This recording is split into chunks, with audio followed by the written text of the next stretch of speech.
We are in an era where most of us are looking for love from emotionally unavailable partners. And it's not like it's a conscious thing, it's a subconscious thing stemming from our past life experiences, stemming from our childhood experiences. You know, the reason why we keep on seeking for emotionally unavailable partners is because we had emotionally unavailable parents but physically present parents. Like ukiangalia, for in most setups, our dads were not emotionally available for us. And it's not that basically they knew that what they were supposed to do. No. By then it was all about responsibilities.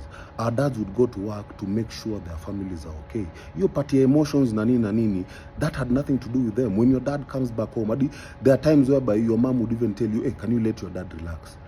When your dad arrives, all children get out of here. You know, like, this nigga needs to rest. This nigga needs his own peace.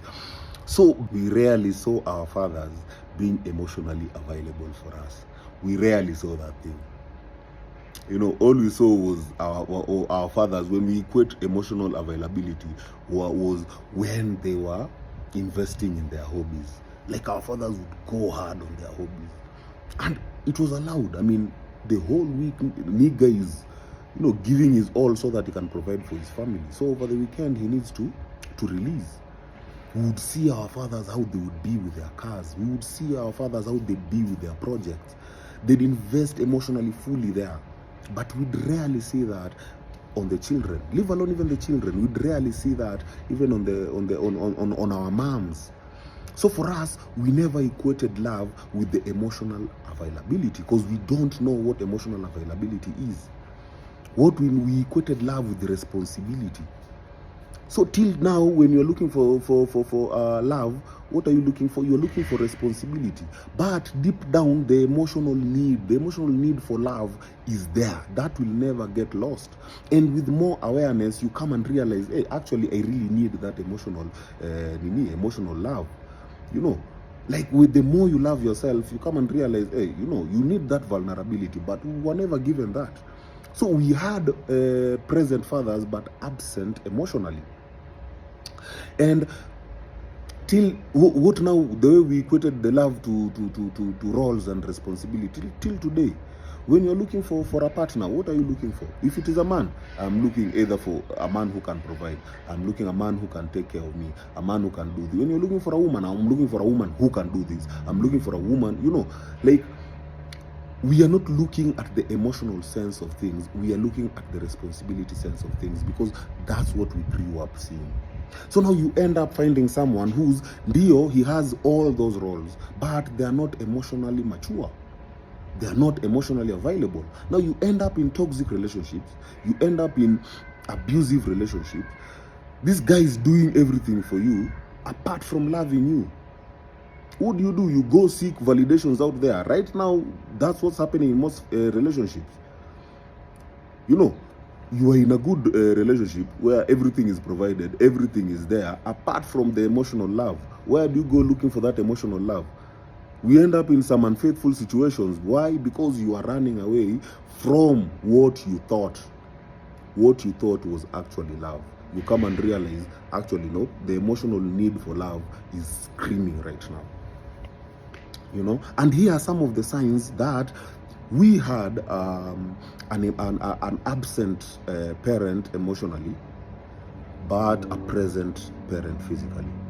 And that thing really created some internal conflict, you know, like, on love. Because for you, in your head, you're like, you start self-gaslighting that, of course, he's working hard, that's why maybe he's not there, or he was not there for me like this.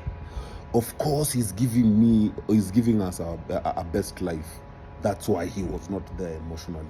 You know, so you start invalidating, you start sabotaging your own valid reasons for emotional need. You start sabotaging your vulnerability. And here are some of the signs that you had an emotional unavailable parent, but a physical present parent. You struggle to set boundaries and accept toxic and dysfunctional behaviors. My friend, anything to be loved, so long as you are loved. Secondly, you're a people pleaser because of the fear of abandonment. Thirdly, you excessively rely on validation. You seek validation. Fourthly, you seek people who are cold and distant. And that's coming from that internal conflict, because you think being loved is someone who's responsible. They don't need to be emotionally there. But again, on this other side, there's that emotional need that is there, that is, that wants to be loved. So you're there with a cold person who's also a distant person, but you keep on gaslighting yourself by validating their behavior. You believe you have to be perfect or competitive to be accepted or to be loved. My people, if you have any of those signs or all those signs, then at least be aware enough that you grew up with an absent but present parent. This is absent emotionally but physically present. So there's that gap when it comes to the emotional need. You have to be aware of that. Now, how do you heal from that? Healing from that doesn't mean now you blame your parents. Your parents did what they had to do. You can't go blaming your parents. Them, they did what they had to do. Now, you just have to be self-aware enough to reach down to that inner child of yours. That inner child that didn't get the emotional availability from your parent. Reach out to that child and become that emotional available to your inner child. My friend, there's no one out here you're going to blame for the shit you're going through. There's no one you're going to blame for the bad decisions you're making on your relationships, bad decisions you're making in choosing a mate. It has to be you. Be that emotional, available parent to your inner child. My people, heal. Be self-aware enough to identify that inner child and those things, and be that parent. Heal, my people, heal.